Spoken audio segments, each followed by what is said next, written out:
the first lesson that I learned, obviously, from a background, like where you come from doesn't determine where you're going. You know, with all the struggles I faced when I was a kid, you know, were not so fortunate. But my family did everything they could to keep me happy and keep me going. And so that was the first one, to know that I can work from any situation or any environment to be what I want to be in life. Number two, I think as a parent, if you are not fortunate, you don't have a lot,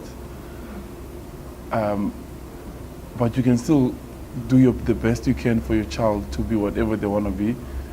For instance, when I was a kid, my grandmother did everything she could. She worked in kitchens, cleaning kitchens and everything, and she got home and put a meal on the table when she could.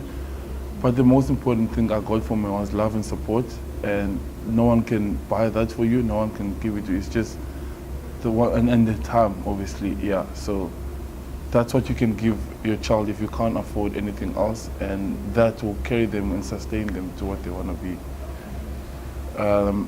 Number three, once you start making it, and you know, you must never forget where you come from and the people who helped you in your journey, because it's so much better working and actually giving back to where you started, or with the people that you worked with at the beginning, because it's so much better working for just yourself but making it bigger, working for other people. That's why giving back is one of the most important things to me. It's not charity, it's actually life. It's what motivates me, what keeps me going.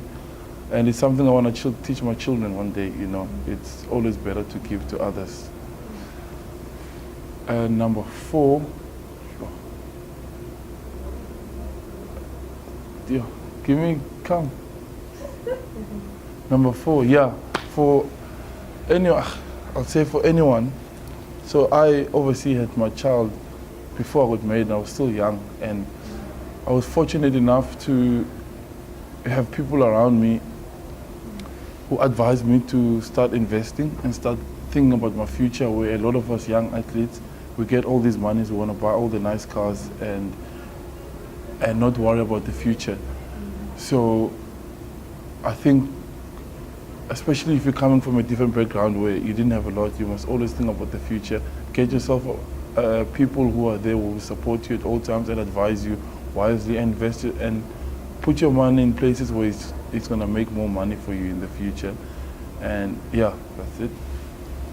And number five, I actually listened to one of my favorite comedians, Steve Harvey. I listened to his podcast, and it hit me quite a lot to see what he's been through. He had to leave his family to achieve his goal, and something that I also associate myself with, because I had to leave my family in PE to make sure that I wanted what I want to be. But luckily I didn't lose my family. Like he went through all of that, and his life goal was to make sure that he creates a legacy for his children, you know, and he wanted to make sure that everything he does in his life, his children's children remember him, you know, by what he's done for them, not by his name, what he's done for them, like all the stuff that is left behind for them. And that's what I want to do as well. I want to change a whole generation's future, just because I worked hard and I did the stuff that I wanted to do, so that it opens doors for the rest of my family, not only my immediate family, my wife and my kids. I'm talking about the ones in the township as well, so that when they look up to me, they also get inspired. They don't have to look too far for role models.